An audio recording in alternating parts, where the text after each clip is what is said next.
Today's story has a very, very small role by Mr. Scott. But I wanted to bring him out because he doesn't get much action on my screens here. So I have a new story for you. It's about some Romulans, and here goes. Captain's Log, Supplemental. Kirk and the bridge crew picked themselves up off the floor after a torpedo strike sent them flying off their chairs and over the railing. The origin of the blast was now evident, as a Romulan bird of prey was now on the main bridge screen. Then the image on the screen changed to that of the captain of the alien craft, who was strangely familiar yet unworldly.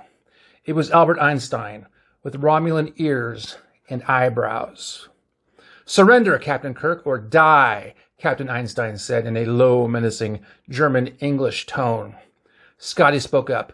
"We can't take much more of this. Our shields are down 50%. "All shields forward," Kirk barked. "There's another bird of prey directly behind us," Sulu said, looking at his monitor. Kirk took a deep breath and tried to formulate a plan. First, he needed to know why Albert Einstein was on his screen resembling a Romulan captain. "Who are you?" Kirk asked, delaying another strike. "You don't recognize me?" Einstein asked. "In my own time, I was very well known. You don't study history?" "I know who you look like," Kirk replied, "but the Einstein of my past did not have Romulan ears or brows. Your eyes give you away, as well as your hair, which begs the question, why do you want me to surrender?" "You have crossed into the neutral zone and have committed an act of war," Einstein replied with a scowl. Spock spoke up and said, "We have not crossed into the neutral zone. We aren't within 5 light years of the border. I believe you are mistaken." "A Vulcan?" Einstein asked, knowing the answer. "Don't let your logic get in the way. We've moved the border." "The treaty shows otherwise," Spock replied. "I have no new information that the treaty has been modified." "I'm telling you now," Einstein said with a grin and a twinkle in his eye. "Now surrender or die." Kirk stepped closer to the view screen and said, "We need to contact Starfleet and confirm what you are saying. If we have indeed trespassed into Romulan territory, we apologize. But until we receive confirmation, we will not surrender." Captain Einstein turned to the Romulan off-screen and spoke. The sound was muted, but Spock was able to read lips and understand the conversation. Einstein turned back to the screen and said, "You and the Vulcan, transport to my ship, and I will delay your destruction." "Depends on how our meeting goes," Einstein stated in a dismissive tone. "I make no guarantees." "And my crew?" Spock replied, "He intends on killing the crew. I read his lips, and the computer will confirm what I say." Kirk asked the computer to interpret the muted conversation between Captain Einstein and his off-screen crew member. The computer read back the conversation and confirmed Spock's analysis. Kirk knew the Romulan ship's shields were too strong for a photon torpedo barrage or laser attack, and his back was against the wall. "Before we go any further," Kirk said, "can you explain how a hybrid Professor Einstein Romulan captain appears on my screen in the first place?" "The report of my death was greatly exaggerated," Einstein replied. "My Romulan family extracted me from Earth, modified me, and extended my life by many factors. Now lower your shields so we can transport." "If I lower my shields, you will destroy us," Kirk replied. "We will destroy you either way." "Maybe, but I won't let you fool me into committing suicide," Kirk snapped back. "How are the shields, Scotty?" Kirk asked aloud. 100%, Scotty replied, trying to hide a lie. He had around 80% and knew it would take a few hours to get back to full strength. Captain Einstein looked off screen for a moment and went back to Kirk. "Your engineer is a poor liar," Einstein said flatly, "but you do have enough to keep us at bay." "Stalemate," Kirk said. "Yes. For now," Einstein said. "I will soon find a way to destroy you." "Why are you so determined to destroy us in the first place? We are well within our space, and you are committing an act of war. Starfleet will be notified of your attack soon, and you won't be able to hide. Your cloaking device will not help you if you destroy us." In a flash, Kirk, Spock, and Scotty transported to the surface of an unknown alien planet, along with Einstein and 2 of his crew. The air was cool, yet the sun was high overhead, inside what resembled a Roman Colosseum. "What did you do?" Einstein asked. "Where are we?" "I have no idea," Kirk replied, as he scanned the rows of empty seats. A figure resolved between the starship crew and the Romulans, tall, thin, with a regal appearance, holding his hands open to appear non-threatening. "You are not in danger." As of now, the being conveyed, without a mouth. The sound filled the air, but there was no origin. "If you attempt to leave or attack, your lives will end. Stay calm as we explain why you have been brought here." "Telling someone to stay calm never works," Scotty snapped. "Listen to them," Spock said as calmly as he could. "He holds all the cards, as your proverb states." "I'd take him in a game of poker any day," Scotty snapped back. "I'm pretty good if you ask me." "As am I," Einstein replied. "I am a certified genius." Captain's Log 2123.5. A survey team has beamed back to the Enterprise after 2 hours on an M-class planet never explored. The planet has an oxygen, nitrogen atmosphere and is suitable for life. And after a routine visit, the crew has transported back to the Enterprise. Sulu stepped off the transporter and fell to the floor, bracing his midsection with his arms, groaning in pain. "What's the matter, lads?" Scotty asked. Chekhov and the other 3 red shirts gathered around Sulu to lend aid if they could. "I don't know. I was fine before we transported." "Someone call McCoy and get him or one of the other docs down here now," Scotty yelled. "Is there any way you can stand?" Scotty asked. I don't," was all Sulu could get out before he flipped onto his side and tore in 2, revealing an egg the size of a fist that dropped onto the floor and cracked along its bottom. "What is that?" Security Officer Dickerson yelled, pointing to the cracked egg. "Don't worry about that. What happened to Sulu?" Scotty asked, disgusted. I'm still alive," Sulu said, with what breath he had left. Just then, Dr. McCoy entered the transporter room with 2 medical assistants and almost slipped on the blood on the floor. "Holy crap!" McCoy yelled. "What in the blazes is going on?" "I don't know," Scotty said in his thick Scottish accent. "Sulu transported, fell to the floor and broke open, and this egg fell out of him. He's still alive." McCoy leaned over Sulu and used his medical readout device to assess Sulu and his injuries. With a few whistles and hums, the device gave McCoy a diagnosis. "This makes no sense," McCoy said. "According to the diagnosis, Sulu should be dead. But he's not." "Is there anything you can do for the pain?" Scotty asked. "And can we stop the bleeding?" McCoy pulled his hypo out of his belt and dialed in a prescription. He placed the hypo on Sulu's shoulder and gave him a shot. "That should lower the pain. I can't do anything for the bleeding without getting him to surgery." "But he won't make it," Dickerson yelled. "From what I can see, he shouldn't have made it 5 minutes ago," McCoy replied. "Get a stretcher and get this man to sickbay immediately," McCoy barked to his staff. "Stretcher's already on the way," Nurse Chapel replied. "And a mop. We don't need our staff slipping on the floor." "What about the egg?" Nurse Chapel asked. "Do you want to bring that along as well?" "Of course, we can't just leave it here. I don't know what that is, but it may be the only thing keeping Sulu alive." Back in sickbay, Sulu was placed on an operating table and the egg was placed in an incubator. McCoy and a surgeon named Galen worked on Sulu for 3 hours, sewing him back together and pumping fresh blood into his veins. Before long, Sulu was unconscious, but stable. Captain Kirk and First Officer Spock were present at the end of the operation for a report from McCoy. "What did you find, Bones?" Kirk asked. "He was torn apart like a lion was escaping from a zoo. Finding places to sew was very difficult, but somehow we managed. He has about a yard of sutures in him, holding him together.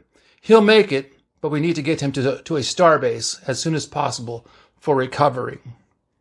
"And what of the egg?" Spock asked inquisitively. "I haven't had time to examine the egg," McCoy replied. "I was busy sewing up our navigator." Nurse Chapel stepped over and handed Spock a report. "We ran this while the doctors were busy. Thank you, nurse, Spock said, and read the report to himself. Well? McCoy asked, annoyed. The egg contains an alien entity, never before identified, Spock stated as fact. Where did it come from? Kirk asked. Did it come from the planet?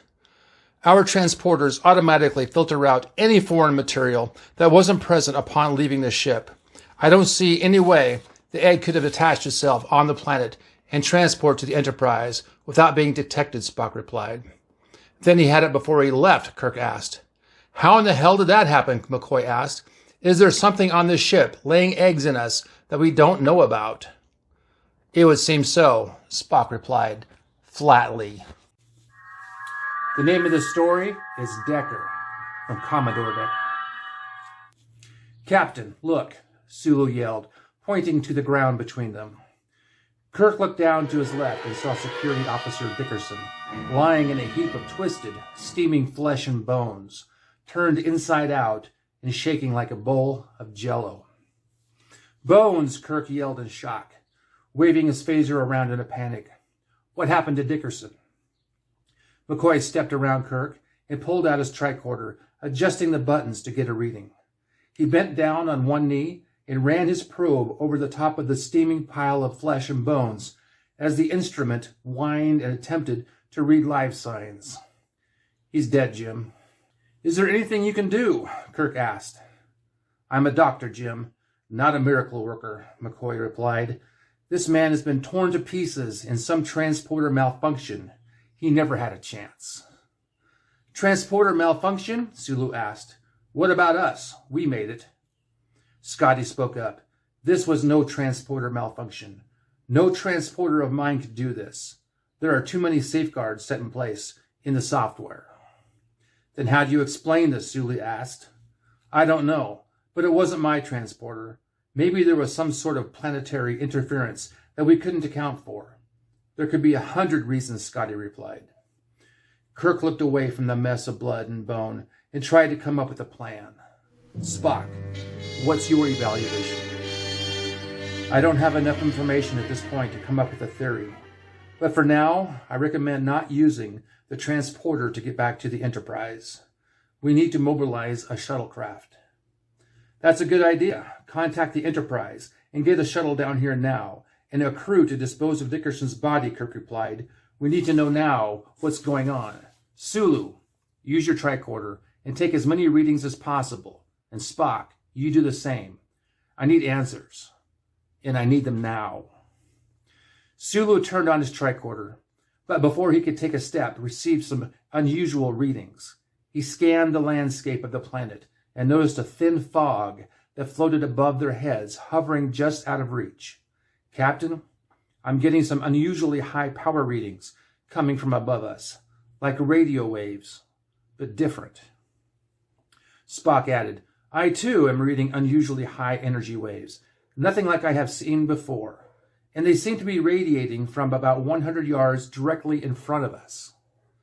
Kirk looked to where Spock said the energy was originating and spotted a structure rising above the horizon through the brush and trees.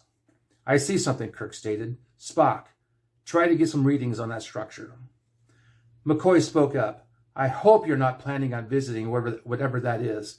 We need to wait until the shuttle gets here so we can get off this rock. You can leave with the shuttle, Kirk replied. The rest of us will investigate the energy source. That's a terrible idea, McCoy replied. You don't know what that structure is, and we've already lost one crew member. You might all end up dead if you keep this up. Kirk thought for a moment.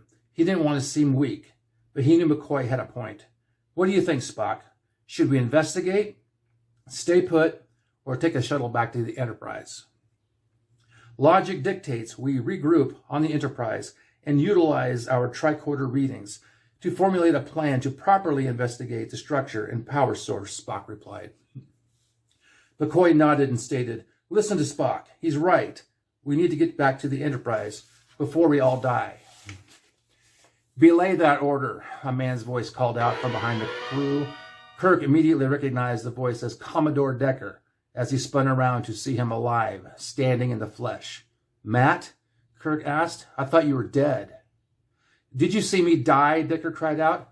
But I saw Don't you think I know that? Decker yelled back. I did what I had to do. Last man standing, you know. But I didn't die. I survived. What have you been up to all this time here on this planet?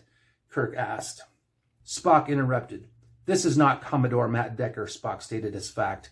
He is indeed a satisfactory copy, but not the Commodore. Kirk asked, How do you know, Spock? He has a tail. Kirk could now see a tail dangling down between the legs of the being who claimed to be Matt Decker. Who are you really? Kirk asked. I am Matt Decker, the being replied. I have combined with another alien and am now a hybrid. Is that possible? Kirk asked Spock. Possible, but highly unlikely. I am who I say I am. If that's so, explain what happened to Dickerson, Kirk snapped, pointing to the body beside him. Decker shook his head and raised his arms. I have no idea. Why do you think I had anything to do with it? Enraged, Scotty yelled, because my transporter doesn't malfunction. Never has. Never will. There must be an explanation, and right now you are the best option. I offer my condolences to your crew member, Dickerson, but I assure you, I have no idea what happened to him, Decker replied. Sulu pointed to the readout on his tricorder and raised a question. I'm showing some human DNA, but I can't identify them as Commodore Deckers, at least not without a sample to compare. And there are some other readouts the tricorder doesn't recognize. There is a chance it, is telling the truth. Fascinating, Spock replied. If you are indeed Commodore Decker, or should I say a Commodore Decker hybrid, can you explain how you combined with an alien being to become the hybrid we see before us? I can't explain it. After I entered the planet killer, I was spit out like this and was forced to land on this planet because my shuttlecraft was damaged and I wouldn't survive much longer in space, Decker replied. Where is the shuttlecraft? Spock asked. It was damaged beyond repair and exploded in the forest. There are no remains, Decker replied. Still angry, Scotty spoke up. That's a convenient excuse. I'd like to see where you landed. I can show you, Decker replied. The landing area is not far from here. Kirk waved his hand in dismissal and stated, We don't have time to be running around looking for destroyed remains of a shuttlecraft. We have more pressing matters here. We need to know what happened to Dickerson so that it doesn't happen to us. Did someone call a shuttlecraft to get us back to the Enterprise? Kirk asked. Yes, sir, Sulu replied. The shuttlecraft should be landing in a few hours. A few hours? Kirk asked, dissatisfied. Why so long? Kirk asked. Security and the science department are running tests for safety. We don't know what caused Dickerson's death, and they want to scan the area to ensure nothing happens to the shuttlecraft. Makes sense, Kirk replied. Is there anything we need to know? Kirk asked Decker. I told you, I have nothing to do with this, Decker replied, pissed. Maybe your alien half knows, Spock asked. Are you in communication with the alien that occupies your other half? No, my alien half knows nothing, Decker snapped back. We are one. Concerned, McCoy spoke up. I personally don't like standing around here like a sitting duck. Whatever happened to Dickerson could happen to us at any time. We need to find some shelter and make ourselves less of a target. Spock replied, You are assuming there was malice present and that security officer Dickerson was intentionally targeted by an outside force. The cause of his demise could be out of our control and may have been an anomaly of the planet itself. You're saying his death was an accident? McCoy asked, irritated. No, I cannot come to that conclusion, but I can also not conclude that he was a target of aggression, Spock replied. I don't believe seeking shelter would provide any benefit at this time, at least until we can gather more facts and information. Until the shuttlecraft arrives and transports us back to the Enterprise, our best plan of action is to stay here. You and your facts are going to get us killed, McCoy snapped back. I'm not going to stand in a minefield. The very act of walking across the surface of this planet may be the cause of Dickerson's demise. He may have transported down from the Enterprise into a sensitive plot which triggered a mechanism that caused his death. If you leave here, your steps may very well set off a landmine that neither you nor your tricorder can detect. In other words, I'd advise you to stay put until the shuttlecraft arrives. Kirk spoke up. We can't stand here all day. We'll be trapped. If that were the case and the ground is sensitive, the only way we could possibly leave is by way of transporter, which could kill us. Maybe we figured this out wrong the whole time. What about him? Scotty asked, pointing to Decker. He's been here the whole time, and he hasn't been torn to pieces. I've only been here a short time, Decker replied. Spock may be correct. So now what do we do? Scotty asked. Wait for the shuttlecraft or attempt to use the transporter? Either way could kill us. Logic now dictates that we attempt to use the transporter, Spock said. One crew member at a time. Angry, McCoy snapped. That's Russian roulette. I'm not volunteering to go first, you green-blooded Vulcan. Nobody says you have to go first, Kirk said. Do you want to draw straws, McCoy asked. I'm a doctor, not a gambler.